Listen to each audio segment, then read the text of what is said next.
तो जाओ, तो मैंने सोल लाइन देखना स्टार्ट कर दिया है और आज की इस वीडियो में हम रिव्यू करेंगे एपिसोड 81 से 90 का, जिसमें काफी सारे अमेजिंग, लवली और ट्रेजिक मोमेंट्स भी हुए हैं इन एपिसोड्स के दौरान। So let's start. एपिसोड की स्टार्टिंग में पता चलता है कि हमारा जो प्यारा टेंशन होता है और उसकी टीम वो असल में मार्शल सोल हॉल को जीतने के लिए वो कंपटीशन में पार्टिसिपेट किए होते हैं और कुछ लोग जो उन्हें हराना चाहते हैं उनमें से एक जिंजू नाम का एक मेंबर वो असल में मार्शल सोल हॉल के फॉरेस्ट में अटैक कर देता है, जो कि लड़ रहा होता है मार्शल सोल हॉल का the great soul hall master के साथ, जिसका लेवल 92 होता है और जिंजू का लेवल 95 होता है।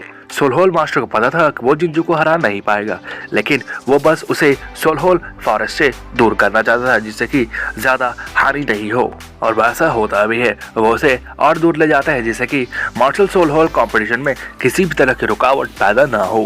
और जैसा कि हम जानते हैं कि हमारा जो टैंक सन होता है वो असल में गॉड गिफ्टेड पर्सन होता है, जो कि सोल लाइन यूनिवर्स में पहली बार होता है जिसे किसी पर्सन को ट्विन मार्शल सोल्स मिले हैं। जैसे कि हम जानते हैं कि हमारे जो स्नेक एकेडमी है उनके जो 7 स्नेक डेविल्स है वो असल में मार्शल सोल हॉल में पार्टिसिपेट किए होते हैं और उनमें कई अलग अलग स्कूल्स के राइवल्स भी उनसे फाइट करने के लिए तैयार होते हैं, जैसे कि हमारे जो 7 स्नेक डेविल्स है वो मार्शल सोल हॉल को जीत सके।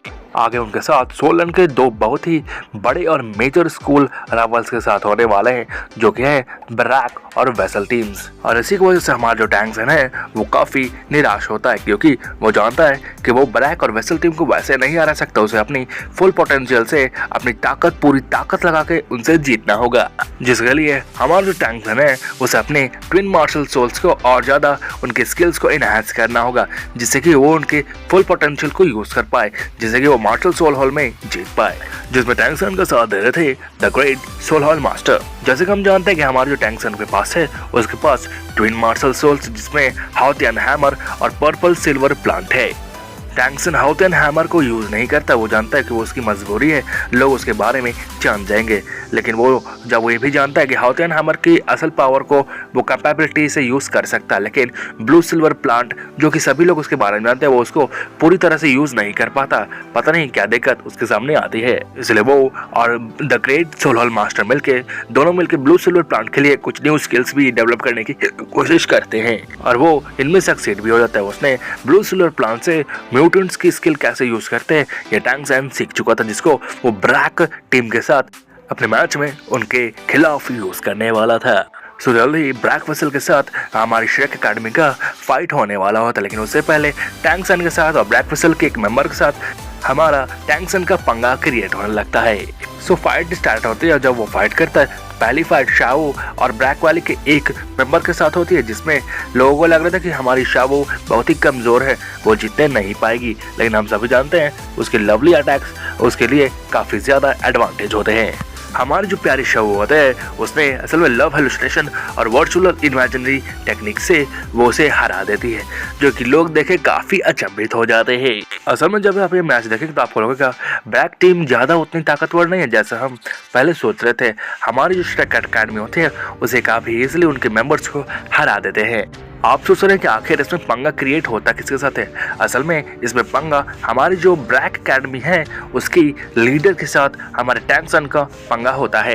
असल में मार्शल सोल हॉल में लड़ते लड़ते हमारा जो टैंक सन है वो काफी पॉपुलर हो जाता है, उसे काफी लोग अपने मोर और मैच्योर लाइवल के रूप में देखते हैं, जिससे कि ज्यादातर लोग हमारे टैंक सन के साथ पंगा ऐसे ही कर लेते हैं। शुरू में तो जब ब्रैक लीडर ऐसे करते हैं तो अच्छे मोमेंट्स भी क्रिएट होते हैं, लेकिन जब बाद में जब राइवल के टाइम आता है तो कंपटीशन टाइम पता नहीं उसे क्या होता है। वो असल में अपनी टीम को बुरी तरह से श्रेक एकेडमी से हारते देख उसे काफी दुख लगता है और इस सबका जिम्मेदार वो टैंक सन का बोलते हैं, इसीलिए वो चाहती कि अब वो इस कंपटीशन में टैंक सन को मार दे, जो कि बहुत ही बुरी बात है।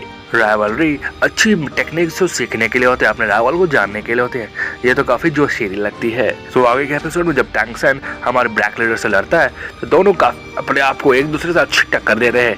हमारे ब्रैक लीडर अपने फुल पोटेंशियल को टैंक सन के खिलाफ यूज करती है। हमारा जो टैंक सन होता है वो असल में शुरू से ही ब्लू सिल्वर प्लांट के म्यूटेंट्स का यूज करता है उस ब्रैक लीडर को हराने के लिए, जो कि ज्यादातर समय अच्छी रिजल्ट्स भी हमें देता है। हमें साफ मैच में दिखता है कि वो ब्रैक लीडर हमारे टैंक सन के खिलाफ नहीं टिक पा रही होती है, इसलिए वो में फुल डिस्ट्रक्शन का मोड का पावर यूज करती है टैंक सन के खिलाफ, जिससे कि वो उसे मार सके। और यहीं से पंगा स्टार्ट होता है। वो असल में गलती से दोनों ही उस फुल डिस्ट्रक्शन मोड में फंस जाते हैं और अगर वो वहाँ रहते तो वो दोनों ही मर गए होते हैं, लेकिन ऐसा नहीं होता है। हम तो जानते हैं कि हमारा जो टंगसन है वो मिट्टी का असल में देवता होता है। वो उस लड़की को मारने कैसे दे सकता था। वो असल में उस लड़की को बचा के खुद ही फुल डिस्ट्रक्शन के मोड में चला जाता है और वो उससे काफ़ी उसे चोटें भी आती है, लेकिन हम सभी जानते हैं वो अपने ही गॉड बॉडी के वजह से बच जाता है। टैंगसन काफ़ी चोटिल हो जाता है, इसलिए उसे वहाँ से लेके चला गया होता है और ये मैच असल में श्रेक अकेडमी जीत गई होती है। और पंगा यहीं से क्रिएट होता है। हमारे ब्लैक लीडर ऐसा करते थे, टैंगसन के प्रति अच्छी भावनाएं क्रिएट होने लगती है और पता नहीं कैसे वो टैंगसन से लव भी करने लगती है। वो जल्द ही उसके टेंट में जाती है और उसे वहाँ से लेके फॉरेस्ट में चली जाती है और ब्लैक लीडर उसे सीधे सीधे बता सकती है कि हाँ मैं तुमसे वो करती हूँ, लेकिन ऐसा हमारे जानते हैं कि हमारा जो टैंगसन है वो शाओ से उसका थोड़ा सा चलता रहता है, इसलिए वो शाओ को धोखा नहीं दे सकते। हम जानते हैं कि उसमें राविंग क्वालिटी है। सो ब्लैक लीडर उससे इजहार नहीं करती है, लेकिन वो बातें में उसे किस कर देती है, जिसे आगे चल के जब शाओ आ रही है तो वो भी उसे देख लेती है, जिसमें काफ़ी लवली मोमेंट्स और काफ़ी जेलसी मोमेंट्स पैदा होते हैं। सो ब्लैक लीडर शाओ को देख के वहाँ से चली जाती है, लेकिन जब टैंगसन शाओ को इस सभी रैंडम सिचुएशन के बारे में समझ जाता है तब पता नहीं शाओ क्या हो जाता है। वो जेलसी में इतना जेलस जाती है कि वो भी लिप टू लिप वो कर देती है, जिसको आपको देखे भी काफ़ी हंसे लगे और काफ़ी अच्छा भी लगेगा। सो पंगा स्टार्ट तब होता है जब ब्लैक लीडर का वन साइड क्रश हमारा जो फैंग शाओ जो कि वेसल टीम से होता है, जो कि टैंगसन का नेक्स्ट राइवल होता है, वो ये टैंगसन के बारे में जान के काफ़ी दुखी होता है और इसीलिए वो इस चीज़ को काफ़ी ज़्यादा अपने दिल पे ले लेता है।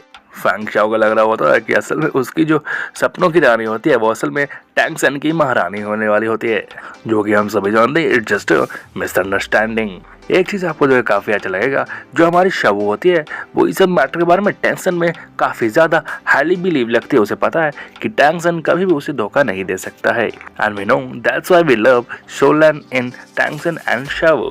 सो नेक्स्ट फाइट हमारी वेसल टीम से होती है, जिसमें कि हमें ज़्यादा कुछ नहीं टास्क के पत्तों की तरह पूरी टीम ढह जाती है, जिसमें हमारा जो मोटो फियोनिक्स होता है वो भी अपना अहम रोल निभाता है, अपनी ताकत जो पूरी दुनिया को दिखाता है। सो जब फाइनल फाइट होती है हमारी फैंग शाओ और टैंगसन की, वो काफ़ी क्रूशियल मोमेंट क्रिएट करती थी और बहुत ही ट्रैजिक सिचुएशन होती है। मुझे तो लग रहा था कि टैंगसन हमारे म्यूटेंट्स की मदद से वो आराम से फैंग शाओ को हरा देगा, लेकिन फैंग शाओ तो काफ़ी कॉम्पिटिटर लग रहा था।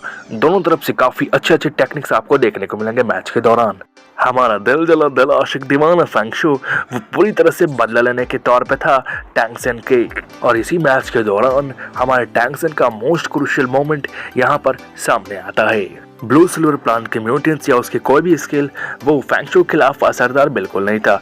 उसे लग रहा था कि उसकी श्रेक अकेडमी फाइनल्स में जाने से पहले ही हार जाएगी, इसलिए वो एट लास्ट अपना मार्शल सोल स्किल चेंज करता है और हाओतियन हैमर को निकालता है, और हाओतियन हैमर को निकालते ही सभी मार्शल सोल होल के लीडर्स या ग्रैंडसन्स जान जाते हैं कि ये असल में तियान हाओ का ही ग्रैंडसन है।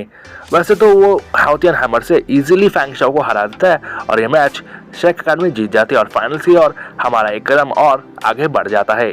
लेकिन इससे कंफर्म हो जाता है कि हमारा जो तियान हाओ क्लैन है उसकी लेजेसी अभी भी बरकरार है, जिसका खामियाजा हमें आगे के एपिसोड्स में ही देखने को मिलेगा। आगे चल के टैंगसन भी फैंग शाओ से उन सभी बातों को क्लियर करता है। वो बताता है कि वो ब्लैक लीडर को नहीं चाहता है, तुम उससे अपना कर सकते हो जो करना तुम चाहते हो। सो दोनों ओर का मामला काफ़ी शांत हो जाता है, इसीलिए अब हमारे जो श्रेक अकेडमी के लोग होते हैं वो वहाँ से आगे चल पाते हैं। वो वहाँ से निकल जाते हैं फाइनल मैच के लिए, जिसमें कि आगे उसमें बहुत ही ट्रैजिक इंसिडेंट होता है। कुछ नकाबपोशी लोग वहाँ पर श्रेक अकेडमी के गाड़ी ऊपर हमला कर देता है, जो उसे आगे जाने नहीं दे रहा था। सो वो लोग कौन थे, आखिर उन्होंने श्रेक अकेडमी में हमला क्यों किया, ये सभी बातों के हमें आंसर आगे के रिव्यू एपिसोड्स में आप लोगों को भी पता चलेगा। सो मैं अभी रिव्यू एपिसोड में कुछ और न्यू एलिमेंट्स ऐड करने के लिए सोच रहा हूँ, जिसमें अगर आपको कुछ लगे तो आप कमेंट जरूर करें। So then, if you like my Soul and Review episodes, please subscribe my channel. If you have any query, comment below. Thanks for watching.